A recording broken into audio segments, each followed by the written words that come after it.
بسم اللہ الرحمن الرحیم۔ ملک میں آج کل جو دہشت گردی کا رجحان پایا جاتا ہے، اسے برداشت ظاہر ہے کوئی بھی حکومت نہیں کر سکتی۔ تو اس اعتبار سے آپریشن عزم استحکام کا خیر مقدم کرنا چاہیے، اور یہ حکومت کی طرف سے ایک مناسب اقدام ہے کہ اس دہشت گردی کو روکا جائے۔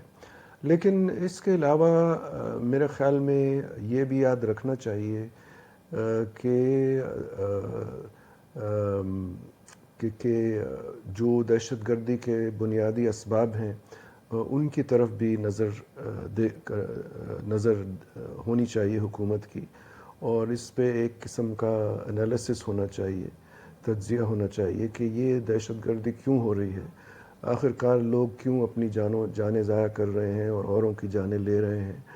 کیا وجہ ہے کہ یہ لوگ اس طرح کے کام کر رہے ہیں،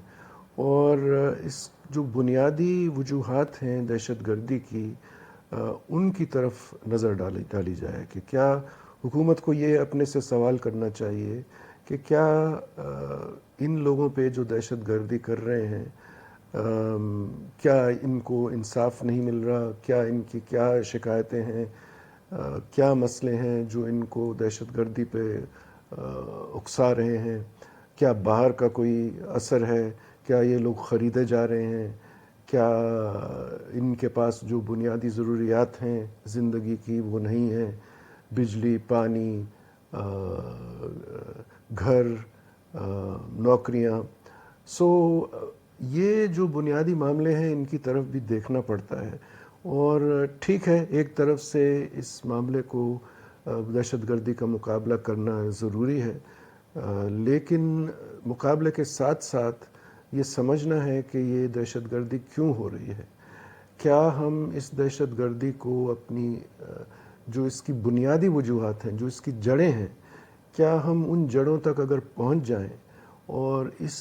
دہشت گردی کو ہم کسی قسم کے زور اور جبر سے ہم استعمال کیے بغیر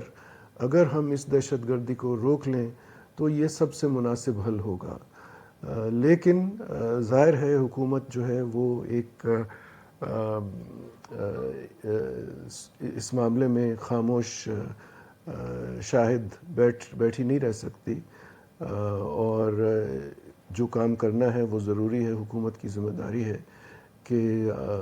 پبلک کو بچائے، تو اس اعتبار سے اس کا خیر مقدم کرنا چاہیے، لیکن یہ بھی اہم ہے کہ ہم اس کی بنیادی وجوہات کی طرف بھی نظر ڈالیں اور کوشش کریں کہ ان کا ازالہ کیا جائے۔ وآخر دعوانا الحمد للہ رب العالمین۔